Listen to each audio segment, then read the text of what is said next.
Hello and welcome to the series on dinner table economy. I am super excited to welcome you in this today's chapter discussion. Firstly, my heartiest thanks to each one of you who are religiously following me and incorporating learning from each of this video. It's my pleasure that my learning is helping you build an amazing relationship with money. Thank you so much. And if you are someone who is watching this video for the first time, do watch out all the videos in this series and do look up for upcoming videos because my objective in creating this video is to help you build an amazing relationship with money that is peaceful, secure, and helping you live a life that you desire to.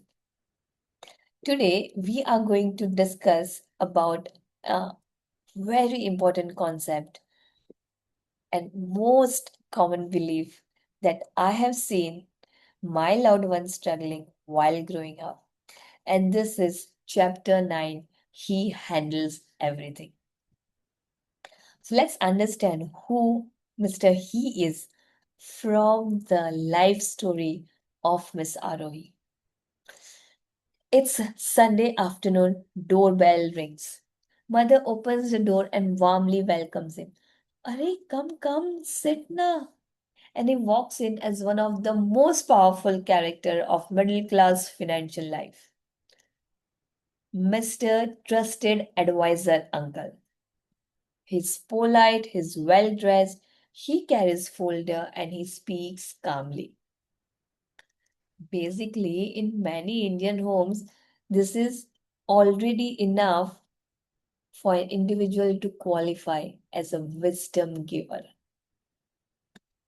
He sits down, he's bought an amazing financial product that would provide safety, growth, tax benefit, protection, you name it, everything in one single product. The room relaxes, tea arrives, snacks arrives, trust arrives faster than question. How many of you have experienced this scenario at your home on one afternoon? And then you hear your elders saying, वो bank में काम करते हैं, उन्हें पता होता है कहाँ इन्वेस्ट किया जाता है। एजेंट ने रेकमेंड किया है तो ठीक ही होगा। ये सब समझना का काम हमारा नहीं है।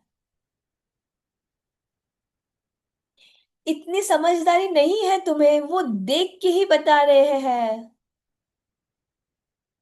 खानदान के बड़े जो कह रहे हैं वो मानो, ज्यादा दिमाग मत इस्तेमाल किया करो।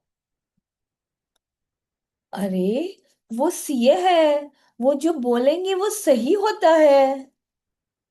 How many of you have heard this statement while growing up and you felt insecure? You felt not respected when you asked questions. But someone trusted somebody to know everything. And that's why they stopped asking questions and they also stopped you from asking questions. Here, the trust became dependency. That trust in agent or a bank employee or a CA was so high that it became their dependency. Now, let's be fair, this belief does not come from laziness. It comes from trust. Many families were never taught how to evaluate financial product. So naturally, people who had little knowledge, they sounded more informed. And in this pool falls bankers, agent, relatives, family friends selling LIC product, CA uncle, or invest insurance advisor. The problem is not in taking their advice. Problem is surrendering our understanding by blindly trusting them. And here's the thing that nobody talks about, and that is known as false comfort. Just because you know somebody doing that work over a period of time does not give you a freedom to not think of your future and to evaluate your financial investment decisions. This false comfort sometimes becomes very expensive. Because in the moment you feel safe because somebody confident is handling things. You don't have to read documents, you don't have to understand charges, you don't have to ask awkward questions, and you don't have to admit, I don't know this. The room feels peaceful and the peace is fragile. Because later, when you need money or you want exit or you realize that the return is not as per your expectation, the comfort disappears. But between the time you invested and the time then when the comfort disappears, decades might have gone. The simple question is the problem is not the product that is being recommended to you. The problem is understanding whether the product that is recommended to you is as per the lifestyle that you want for yourself 10, 15, 20 years down the line. Psychologically, this is considered as delegated financial identity. Now, what does this mean, delegated financial identity? It means that I delegate the financial identity that I want for myself to a trusted third party. Instead of seeking help from an expert, I make expert the owner of my financial thinking. I don't just delegate execution, I delegate judgment. And that is what is known as delegating financial identity.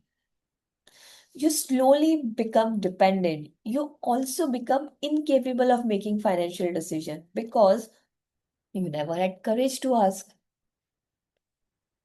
Somewhere, title, formal shirt, bank logo, fluent English, or the academic qualification sounded more credible than asking and acknowledging a simple question about financial product. Explaining nicely and explaining clearly are two very different services. It's your duty to ask hundreds of questions to your advisor and ensure that you are being explained in a clear statement. I want you to rewire your old belief that says he knows, so he handles everything. To expertise deserve respect, but my financial future is my responsibility. I want you to reflect on this statement this month, this week, and see what comes up for you. Reflect, where have you handed over your brain along with your check while making a financial decision? Are you happy with that decision or are you struggling with the way your investment is growing? If this is resonating with you, I invite you to weekly book discussion session where we pick up one money belief, we deep dive into those beliefs and understand emotional and psychological impact of those beliefs in our life today while we make financial decision. We also pick up lot of instances from our day-to-day life where this belief subconsciously shows up and we act without making conscious decision. If you want to rewire your money belief and build an amazing financial future for yourself, I invite you to book discussion session which is held every week and I'll see you there.